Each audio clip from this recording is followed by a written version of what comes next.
औज़ुबिल्लाहि मिनश्शैतानिर्रजीम बिस्मिल्लाहिर्रहमानिर्रहीम। Dear students, अस्सलामु अलैकुम।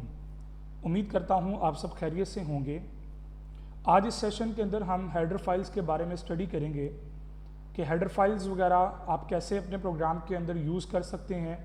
जो most commonly useful header files हैं उनके बारे में बात करेंगे और फिर कुछ अपनी प्री डिफाइंड के अलावा यूज़र डिफाइंड हेडर फाइल्स की भी बात करेंगे कि अगर आप अपनी हेडर फाइल को डिज़ाइन करना चाहते हैं तो आप उसको कैसे डिफाइन कर सकते हैं।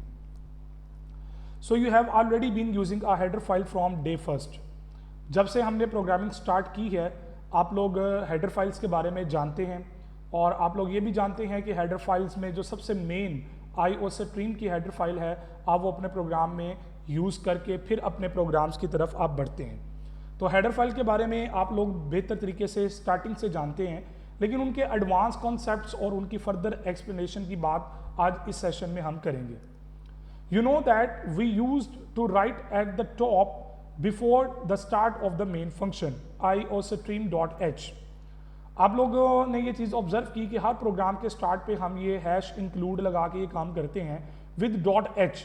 हमने जो यूज़ किया वो .h के बगैर की है, तो दोनों हेडर फाइल्स ही अवेलेबल हैं। सो .h जो है वो आपकी हेडर फाइल है बेसिकली।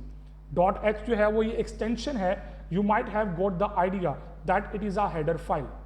आप अपने प्रोग्राम में इसके बगैर भी लिख सकते हैं फाइल, .h के बगैर भी आप इस्तेमाल कर सकते हैं और चाहें तो .h के साथ भी कर सकते हैं। So now we will see why a header file is used. अब हम बात करते हैं कि ये हेडर फाइल्स इतनी ज़रूरी क्यों हैं और हम क्यों इनको अपने प्रोग्राम के अंदर शामिल करते हैं। So in the previous session we discuss a little bit about the function prototypes. आप लोगों ने इस चीज़ के बारे में अच्छे तरीके से अंडरस्टैंड कर लिया कि जो फंक्शंस की प्रोटोटाइप है हम वो लिखते हैं। क्यों लिखते हैं? इसलिए ताकि हम उसके अंदर अपने फंक्शन को डिफाइन कर सकें और मेन के अंदर उस फंक्शन को यूज़ कर सकें। So one thing is declaration and other is definition. तो हमने ये बात सीखी थी कि आप चाहें तो फंक्शन को स्टार्ट पे डिक्लेयर कर लें और मेन के बाद उसको डिफाइन कर दें। आप चाहें तो डिक्लेरेशन और डेफिनेशन दोनों एक ही पॉइंट पे भी कर सकते हैं। Declaration also called prototype.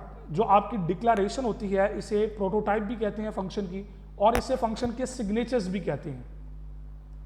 Normally if we have a lot of functions and want to use them in some other functions or program, then we are left with only one way। मिसाल के तौर पर जैसे कि मैं कहता हूं कि जी आपने कोई फंक्शन है बनाया और उस फंक्शन को आप अपने प्रोग्राम के अंदर किसी और प्रोग्राम में यूज करना चाह रहे हैं, ठीक है। So to list the prototypes of all them before the body of function और program and then use them inside the function और प्रोग्राम। आप क्या करते हैं कि उसकी प्रोटोटाइप लिखते हैं, फंक्शन की बॉडी डिफाइन करते हैं, उसको प्रॉपर्ली डिफाइन करने के बाद आप उसको अपने मेन के अंदर इस्तेमाल कर लेते हैं। थिंक अबाउट इट कि अगर आपने ये फंक्शन किसी और प्रोग्राम फाइल के अंदर इस्तेमाल करना हो तो वहां पे आप उसको कैसे यूज करेंगे। डेफिनेटली आपने जिस प्रोग्राम के अंदर फंक्शन को लिखा ये उसी फाइल के अंदर इस्तेमाल हो सकता है। अगर आप किसी और फाइल के अंदर इसको इस्तेमाल करना चाहते हैं तो डेफिनेटली उसके लिए फिर आपको इसको एक हेडर फाइल के अंदर शिफ्ट करना पड़ता है। But for regular function inside a program, this technique increase the complexity। अगर फॉर एग्जाम्पल के जी आपके प्रोग्राम के अंदर 15 फंक्शंस आपने बनाए, एक कैलकुलेटर का जो फंक्शन है फॉर एग्जाम्पल, तो आपने उसके अंदर 15 फंक्शन डिफरेंट बना दिए, तो डेफिनेटली आपका प्रोग्राम कॉम्प्लेक्स होता जा रहा है। तो वो 15 डिफरेंट फंक्शंस को अगर आप उठा के एक और फाइल के अंदर रख लें और बजाय इसके कि आप उसी फाइल के अंदर उसको इस्तेमाल कर रहे हैं, आप उसको एक दूसरी फाइल में रख लें और दूसरी फाइल में रखने के बाद आप जस्ट उसको यूज टू कर लें यहाँ पे।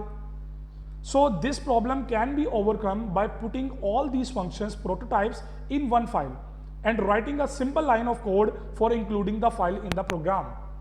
तो इससे क्या होगा, एक तो आपके कोड की रीडेबिलिटी बढ़ती है, नंबर 2 पे आपके कोड की कॉम्प्लेक्सिटी कम होती है।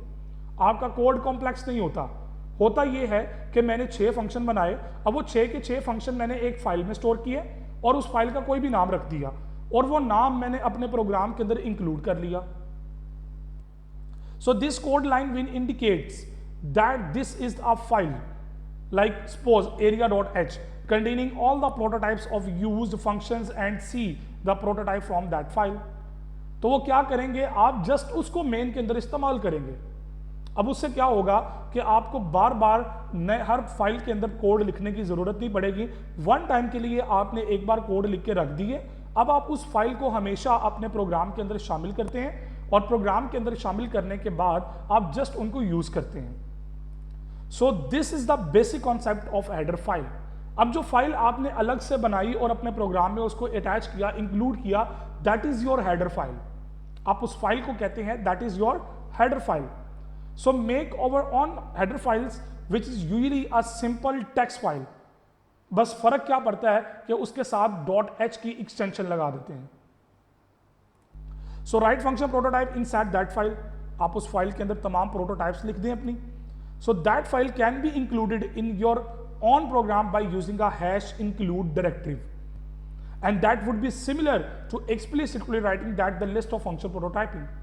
अब यहाँ पे हुआ क्या कि फंक्शन सारे एक फाइल में आ गए, एक्सप्लिसिटली आपने उसको अपनी फाइल के अंदर इंक्लूड कर लिया, जहां पे आपने उसको यूज करना है यू कैन यूज दैट। बड़ा सिंपल तरीके से आप उनको यूज कर सकते हैं। So function prototypes are not the only thing that can be put into a header file. अब वहां पे सिर्फ फंक्शन की प्रोटोटाइप लिखना जरूरी नहीं होता, आप पूरा फंक्शन डिफाइन भी कर सकते हैं वहां पे। So if you remember that we wrote a program for calculating area of a circle in our previous session। पिछले सेशन में हमने area of a circle find किया था, जिसके अंदर हमने रिंग का बेसिकली एरिया निकाला था और उसके अंदर 2 दफा एरिया को हमने निकाला by using a function. So we use the pi inside that and we have written the value of pi as 3.1415926। अब बार बार आप अपनी फाइल के अंदर इस पाई की वैल्यू को डिफाइन करने से बेहतर होता है कि आप उसको या तो एक हेडर फाइल के अंदर डिफाइन कर दें एज ए कांस्टेंट, या नहीं तो अपनी फाइल के स्टार्ट पे #डिफाइन के साथ आप उसको डिक्लेयर कर सकते हैं। So this kind of facts are considered as universal constants और constants within our domain of operations. इसको 2 तरह के नाम दे सकते हैं, या तो यूनिवर्सल कांस्टेंट के नाम से, या आप इसको कह सकते हैं constants within our domain of operations. हम जो ऑपरेशंस परफॉर्म कर रहे हैं हमारी डोमेन के अंदर ये कांस्टेंट है जो यूज होगा। So it would be nice if we assign meaningful name to them. ये चीज बड़ी इंपॉर्टेंट है कि आप जो वेरिएबल्स या आइडेंटिफाइड्स के जो नेम रखते हैं ना, वो बड़ा मैटर करते हैं, वो मीनिंगफुल नेम होने चाहिए। So there are 2 benefits of doing this. ये काम करने के 2 फायदे हैं। एक तो फायदा ये आपको होगा कि कल को आपको कोड जब दोबारा आप रिव्यू करेंगे तो आपको पता होगा मैंने यहाँ पे ये नाम लिखा है तो इसका मतलब क्या है। दूसरा फायदा ये होगा कि आपको उस चीज से रिलेटेड वो चीज फौरन आपको रिमेंबर हो जाएगी, हाँ यार ये चीज मैंने इस तरह की डिफाइन की हुई है, मैंने टेक्स्ट के नाम से वेरिएबल बनाया था तो मुझे पता कि यार टेक्स्ट के लिए टेक्स्ट वेरिएबल यूज होगा। See we could have declare a variable of type double inside the program and given a name like pi, double pi, और ऐसे आप जो है वो अपनी स्टेटमेंट डिक्लेयर कर लेते हैं। Then anywhere in the subsequent calculations we can use pi. अब आगे जहां जहां पे पाई की वैल्यू को यूज करना था वहां पे हमने पाई की इस वेरिएबल को यूज कर लिया। So but it is better to predefine the value of the constant in a header file one set for all. अपनी एक हेडर फाइल बना के रख लें, जो फंक्शंस आप बना रहे हैं उसके अंदर रखते जाएं and simply include that header file the constant pi is defined, और आप उसको जस्ट यूज कर लें अपनी फाइल के अंदर। Now this meaningful name pi can be use in all calculations instead of writing the terrible numbers again and again. Terrible कहते हैं हार्ड, मुश्किल। इस मुश्किल लफ्ज को बार बार लिखने की बजाय आपने एक बार लिखा, उसको इंक्लूड किया, दैट्स इट, आपका काम हो गया।